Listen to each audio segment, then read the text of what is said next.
Don't work if you don't turn on. Hold on while I throw my voice off.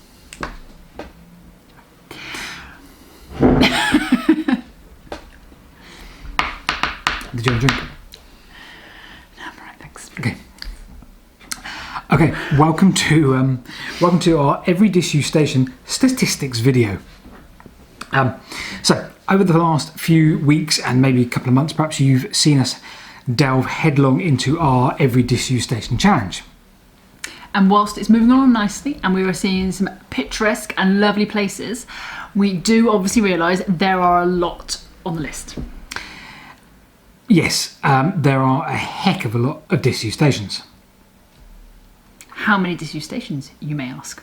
Okay, so you'll have obviously been on our website and you'll have seen the PDF or the Excel spreadsheet which we've designed, which has, or initially had, 6,800 disused stations on.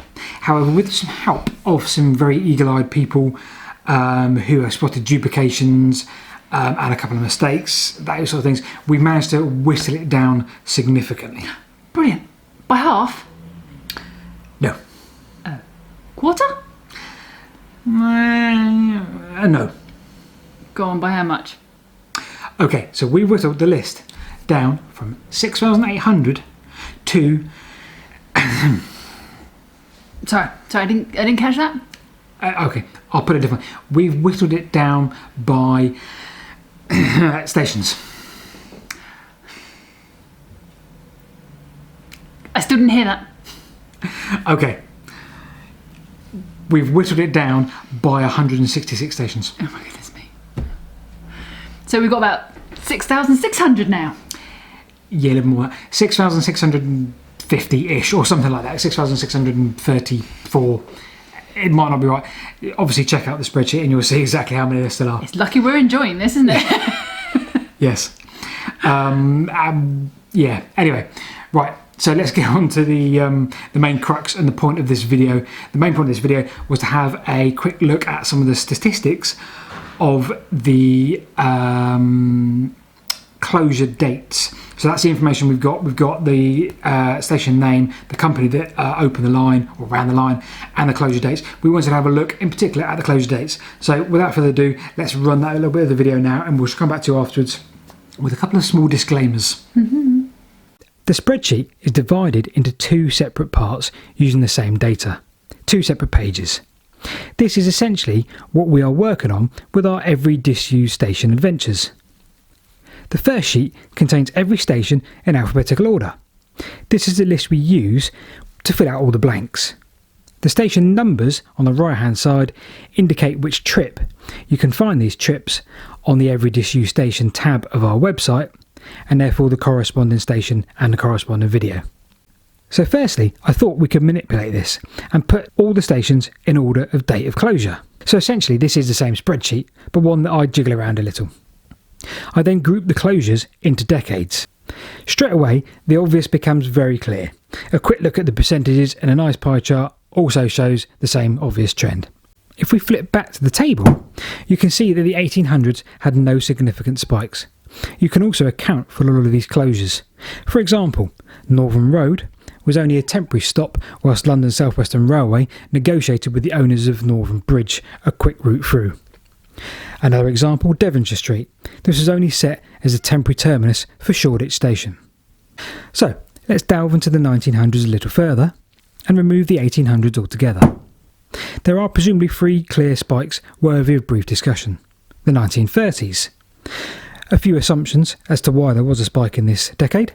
The Great Depression. There were obviously lots of cuts, combined with road transport growing rapidly in the 1920s. Furthermore, rail companies had a common carrier obligation and had to carry any freight offered to it at a nationally agreed price. This drove up the cost of the profitable freight.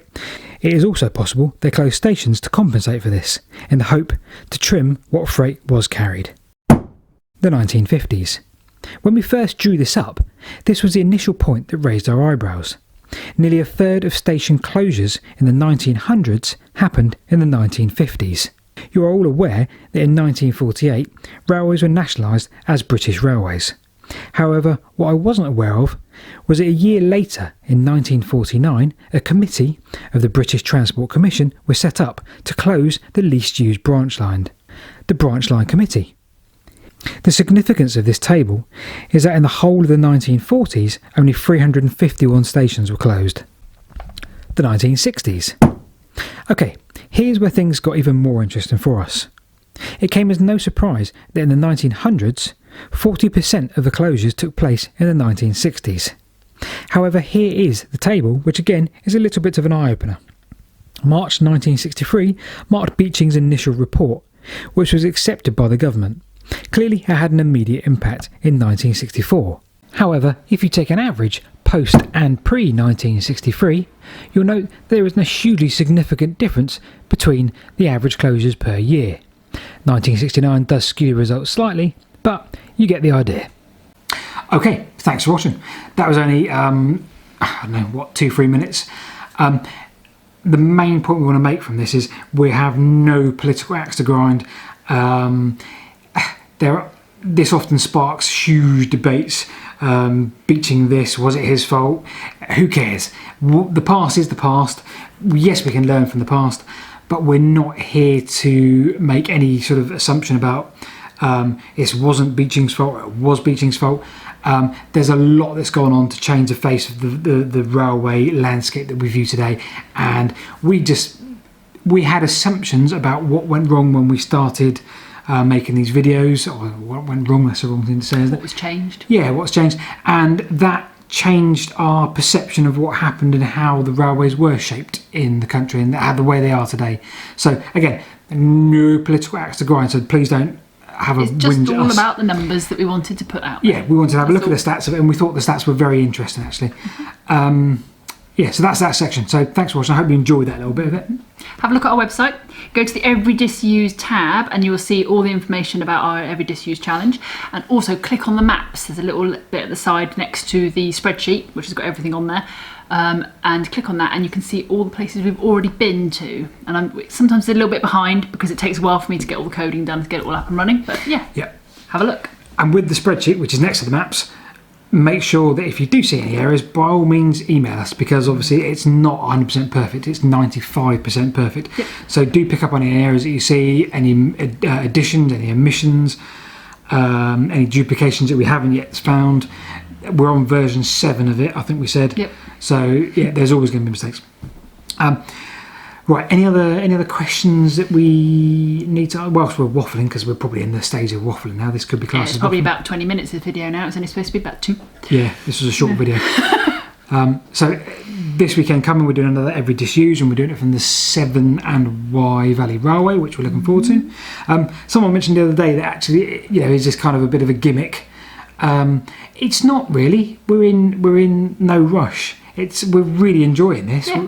We're enjoying exploring these old lines, exploring the history, learning the history, putting the videos together, presenting the videos in the way that we do, in the style we do.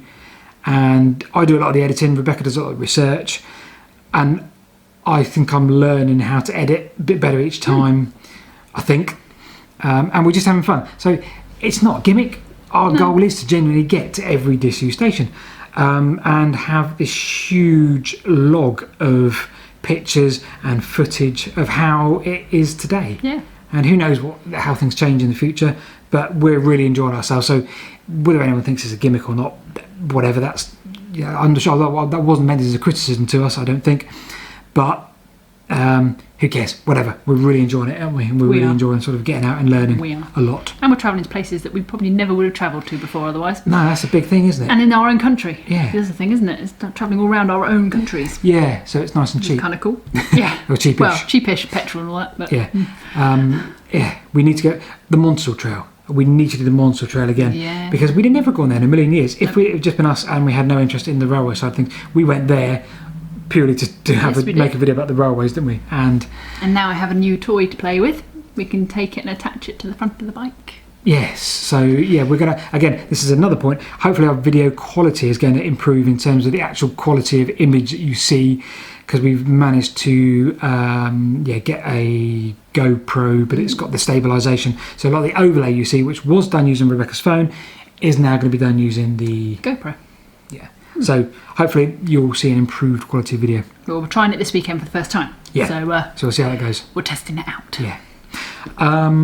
No other points to mention. Have you got any other points to mention? I don't think so. I can't remember. I would go with just kind of the normal of a... Well, hang on, before you do, I know what you're going to say, but before you do, we are going to start a Patreon soon. The only thing stopping us from starting a Patreon is you need to make a quick introduction video for the Patreon, don't you? We haven't had time. We haven't had time to make an introduction video for the Patreon. So we will be asking for your hard-earned cash in some form or another, if you can afford to. And it will be 100% going towards, obviously, producing these videos. Yep. And hopefully help us to pay for petrol and equipment and anything that goes towards making these videos. So if you do enjoy those, keep watching, because obviously there will be a Patreon option, and we'll do a couple of different levels, which will include things like your own personal brief video where you can ask a question and we'll film an answer, for example. Yep. Yeah. Okay. Right, I'm done. You done? Okay, I'm done. Okay, sure. Okay, yep. Right, like, subscribe, share, notification bell, comment below, etc. And yeah, again, no axe to grind with the whole Beeching thing. Just looking at the stats. Laters.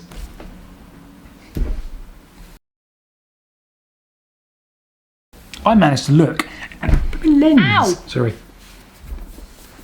Were you supposed to turn that off then? Because you didn't. I managed to look at the lens loads. I was like, look at me looking at the lens, not the viewfinder. I'm the looking lens. at both. It's my problem is because I'm at this angle, I'm kind of looking at both every time. So Well, that's good. I'm not sure whether But it makes I'm me... like, am I like, oh, hi everybody. No, hi everybody.